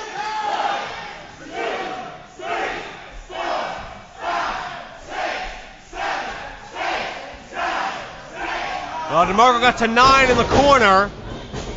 Meekly battles out, but runs straight into the clothesline. And DeMarco, his adrenaline is at an all-time high now that he's finally gotten what he wanted. Him, McChesney, alone in the steel. On the back elbow. McChesney, look out. Whoa. No. DeMarco went for the testicular claw. McChesney protects the crown jewels, but right to the eyes. And as dirty of a fighter as DeMarco usually is, he may be stepping it up an extra notch. Well, pinfall attempt, but it's escape only. DeMarco read the contract. He's aware of that, but I don't think DeMarco's ready for this to be over anyway. What do you think? DeMarco's biting. Well, that's what DeMarco's been pushed to. It looked like he was going for a camel clutch there. 5 minutes on this contest. 5 minutes. McChesney, smart, got his knees up under him, negated it almost instantly. Well, DeMarco with a one-finger salute to the few McChesney fans we have.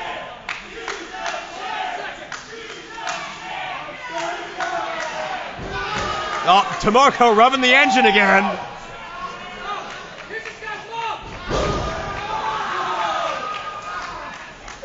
I think that speed bump hurt McChesney more than anybody else. Yeah, probably even more than that guy's mom.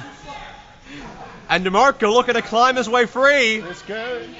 retain the IWC title. I gotta say, it's a smart strategy. Hit someone in the you know what, and then get out of there. Mommy, daddy, but oh, look out!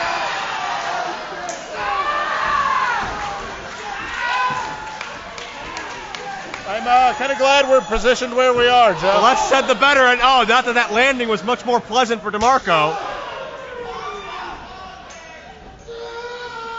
A huge back suplex folds DeMarco up. Shulo and McChesney going to any length to keep the championship in play in this match. Yeah, very true. Which can't be surprising. McChesney will always go to whatever length is necessary, and possibly even unnecessary, to accomplish his goal. McChesney, second longest reigning champion in the history of the IWC organization, almost became a two-time champion. But DeMarco, McChesney at jaw first on that ring cable. Maybe the turnbuckle as well.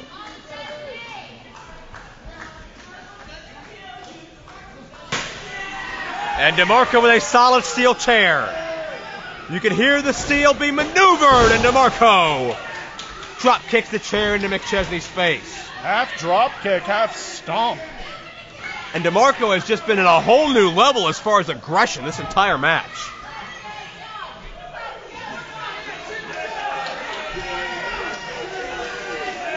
You see DeMarco calling for the fans. He wants to hear their support. Oh, man! With reckless abandon right to the side of the head. And McChesney is hurt. It looked like one of the legs of the chair is what hit McChesney. And it just sent that chair flying. I'll tell you what, it's been a long time since I've seen McChesney take a beating of this magnitude.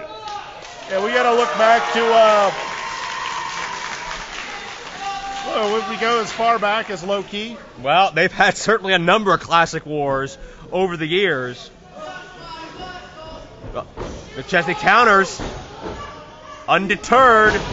And into the steel! Jeez. The entire cage almost came down upon impact. And that's testament to the perseverance of McChesney that we've seen year in and year out to keep battling back. Very true. And now McChesney has the steel chair that was hung up in the cage. Just choking delicious Jimmy DeMarco. DeMarco, look out. Well, there was no need for that. Well, you can see the emotions running high. With all the IWC's top prize at stake, the Northern Lights suplex. Seamlessly done. But McChesney took a long time to get to the attempt at climbing. He may have been debating whether or not to try it from the middle. Ooh. Yeah, that's true as well. May have been questioning if he had DeMarco softened up or not. As far as pain threshold and resiliency, I'd rank these two at the top of this organization, so we could very indeed be here a while. Yeah, if nothing else, these two are stubborn. They will not give up. They will not quit. Knife edge leads to the right hands. Just so physical. Much like we saw in Clearfield and then some. And DeMarco fighting back.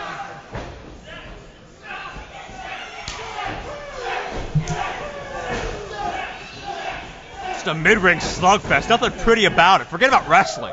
Yeah, this is what I was expecting. 10 minutes gone by, 10 minutes. Oh. Look out! McChesney face first to the steel. And that chair did not give. McChesney may be out. But does DeMarco realize that? Can he climb?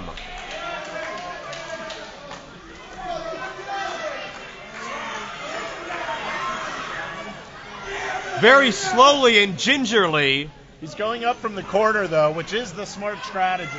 I think going up from the side, it's not structured enough. There's not enough support. Oh, you have a stronger base from the corner. It's a lot harder to climb it when it's shaking in the middle. And you could say that about the cage as well as those ring ropes. Very true. And DeMarco intercepted, and McChesney pulls DeMarco down right at the nick of time. A shot. And McChesney. Oh, that chair. Look to send DeMarco with a modified backbreaker onto that chair. And we've seen DeMarco's body just bust apart steel in the past. What? And McChesney with a head scissors. Thankfully, DeMarco avoided the chair. And now, and look, McChesney has plans. Oh, no. Back-to-back is never a good sign. Oh, no. No. We've seen DeMarco! See! We've seen chairs flatten, but the chairs did not move. All of that impact absorbed onto DeMarco's lower spine. Look out. Oh, my gosh. Oh, that has to hurt. And it's getting a bit riotous again.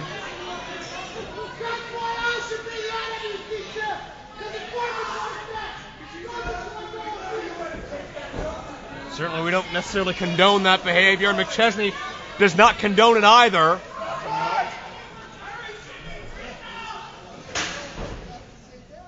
And McChesney trying to climb over the top to win back his championship. DeMarco is stirring, but he's nowhere near Big League. He's got one leg over. If he can cross over to that other side, this match is over. No, DeMarco's got a foot, just barely. And that is not where you want to get caught. And you can see the agony etched upon DeMarco's face as he tries to crawl up the side of this turnbuckle. And now both men battling. They both have pretty solid footing up there. They can really lay it. Oh, those chops. DeMarco needs to be careful. He may chip a nipple. Oh, wait a second. We saw McChesney do this to DeMarco in Clearfield. The choke slam. DeMarco counters. He has him goozled. DeMarco had a death grip on the top of the cage. And now one on McChesney. He's maneuvering him around. Just desserts for Big League from Clearfield. And McChesney with a choke slam. The recipient. Nearly 15 feet down.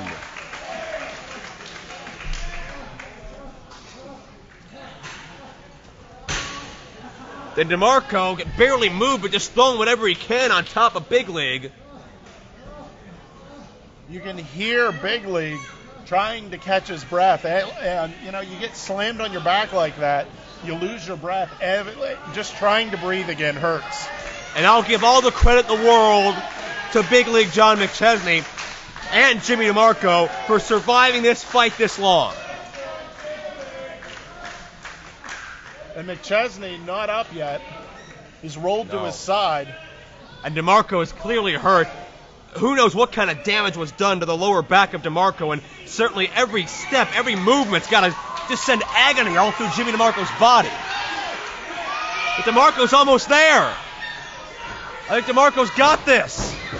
All he has to do is swing that leg over. Well, that's easier said than done with his back issue. Oh. He's over now. And but McChesney has him. He has him gripped. He was sort of goozling him over the cage there. Yeah, that support bar on top.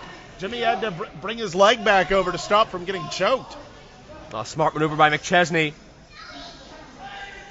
Both men on the top. Oh, big back suplex again.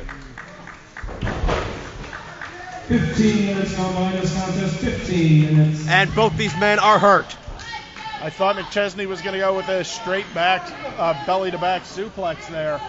Had he landed on that chair, it could have been over. Not just wrestling, just over.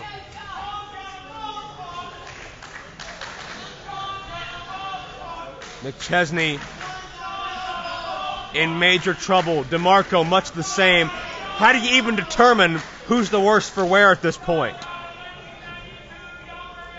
McChesney first to stand, first to attempt to climb. DeMarco is just racked with pain. McChesney, he's on top. I've seen this visual before, but DeMarco gives chase. Oh my! It looked like he was trying to go over the cage, both legs at the same time, and well, DeMarco ripping and twisting away. My gosh. Into the C4. Candy coated cookie cutter. If this was pinfall, this match would be over. This match may be over. Well, that's a big question mark because you got to escape. McChesney's down, but the delicious one, slow to get up the cage. I'm not sure DeMarco realizes where the door is. If he knew, that would be the smart strategy. Well, it looks like that door is chained shut. I don't know that he would have time to have them open it. No, that's true. There's no official over there. DeMarco, he's almost over. McChesney's not near him yet. Can McChesney make the last-ditch effort to save? Oh, can he catch him? Oh, no, McChesney. McChesney's going over. This could be a race to the bottom. Oh, it could come down to a photo finish. You hate to see the IWC title decided this way, but DeMarco dropped first. DeMarco dropped first and retains the championship. Here is your winner and still IWC World Heavyweight Champion, Delicious DeMarco. DeMarco's still the champion. Chest Flexor is out. I don't understand why he's out here, but I don't understand most of what Chest Flexor does. Former owner of IWC. Oh, I'm not even going to get into that discussion. But the DeMarco McChesney saga, J-Word, it's finally concluded. What was that? Well, Chest Flexor just forcefully took the microphone from Pedro. And now it's time for a little victory celebration, and these are always interesting, J-Word. Yeah, very true. Not sure the relationship between Chest Flexor and Jimmy DeMarco, but DeMarco's still the champion. Jimmy the champion. I just can't believe Flexor's wearing male clothing. I'm sure everybody here wants to know what your thoughts are on tonight. My thoughts are, I wish all those people wouldn't have left so quick. I mean, you paid all this money for a ticket and then you run. Come on, it ain't over yet. The show's just starting, right?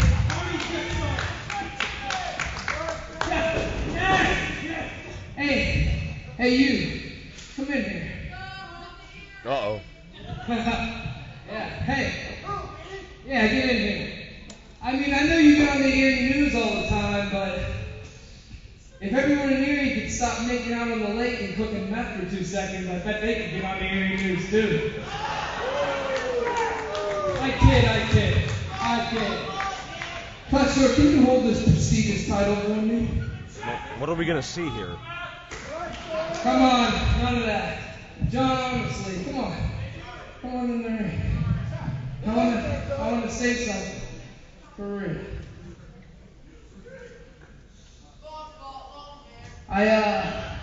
Me and you've been fighting for a long time, and you busted my head open before, and you hurt me. You even ended my career before, but I want to tell you that I do respect you, and I think you're one of the best wrestlers in the world today, not just on the indies. And I do respect you. Give it up for John McChesney. Can't argue the point. Every time you see this guy, every single time you see this guy, he seriously gives you every single thing that you have. Everything. Please, seriously, give it up for John McChesney.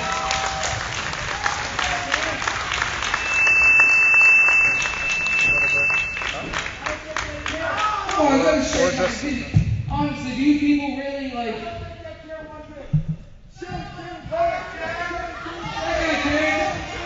That guy cares. Say it. You know, yeah, he cares. No.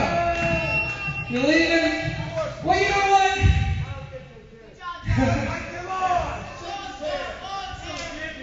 Honestly, I kind of have to agree with John McChesney. I don't think you people care. What? Honestly, I don't. I mean, I've been doing this for close to 9 years now. And you people, you know, you come to these shows and you treat us like your dirty little secret, like your guilty pleasure. You can't help but spread the word about us because you don't want to tell people that you actually like this shit. It's funny though, isn't it? It's funny. I'm sure Chuck Roberts is pooping in his pants when I get shot in the S word. But the truth is, I'm going to tell you something. You know, there used to be a guy who ran IWC, and I'm not going to say his name because I don't want to disrespect him by mentioning his name in the garbage this company has become. But when he ran this company, and last night he was here, me and him shared a beer. He looked me dead in the eye and he told me some of the reason he left was each and every one of you, and that's the God's honest truth. He got tired of the spoiled, ungrateful, disrespectful, rotten fans of Pittsburgh. Hey. We give you people everything we have, and you sit on your asses, and you can't even get up. Michael Facade breaks his back for you people, and you can't even cheer him. John McChesney breaks his back for you people, and you can't even cheer him. And you can't cut this mic, the button's right here. So you laugh, and you laugh. This guy breaks his bank. This guy puts himself in debt to give you people these shows. And you don't even show him the respect he deserves. You laugh. We're here for you. What are you doing? What am I doing? These people aren't here for me. That's right. These people aren't here for me. These people, you know what we are, these people? And I hope every guy in the back's listening. We are nutshots on Tosh.0 to you people. We're kids on their skateboards, falling on their nuts in front of banks' guardrails for you people. That's who we are to you people. That's enough lecture. Do you think that's enough? What did you do to Chess Luxor? Huh? When you needed Chess Luxor the most, when you needed his money, what did you do to Chess Luxor when you didn't need it anymore? Come on, kid. Oh my, who said that? Oh. Okay, let's go. Let's go. Oh! What? We wanted to know what was on delicious Jimmy DeMarco's mind. We're finding out, The aren't hell's we? wrong with you? The hell's wrong with you? Jimmy DeMarco is attacking Chuck Roberts? No! Oh! He hit the big green monster on that one. Roberts, I want you to get on the phone. Kick this guy's ass, Bucko. Come on. I want you to get on the phone, and I want you to call Shima in India. I want you to call Rainbow in Texas. I want you to get Dennis Gregory out of an Afghan man's butt and call him too. And I want you to tell them that I'm not starting an unholy war machine of founding father greatness or any of that stupid group crap. What I'm going to do right now is I'm going to show each and every one of you just how rotten and nasty I can be. Starting with your nuts right here. This is uncomfortable. Oh, yeah! It hurts, doesn't it? And the rest of you can laugh and you can sit there. But you watch SEMA pull screw jobs on people. You watch Hentai pull screw jobs on people. How does it feel when the screw job happens to each and every one of you? Because you're all dark and you clap. You probably be clapping while I was nailing your mother. So, next week, when you guys take to your backyard and you throw on the flashiest pair of shorts you can and your nicest sleeveless shirt to hide the breasts that are bigger than any woman you'll ever hook up with, film yourselves, put a nice Creed or Nickelback song to it, put it on YouTube, and maybe you can get booked to be a wrestler. Since y'all like to backdoor your way in the business. You did it, so you got Really? Yeah. Really, like that? Yeah, come on. Oh, I'm the guy right here with the mic, so why don't you come on? I'm waiting, big mouth. Oh, Big Mouth? Yeah. Oh, you got a little fag right there. If it wasn't for a big mouth, you would Now come show your mama's got a big one, punk. I'm coming out of this ring right now. Listen to your kid. Yeah, that's what I thought. Don't get me mad. So let's get out of here. I haven't seen the kick all around.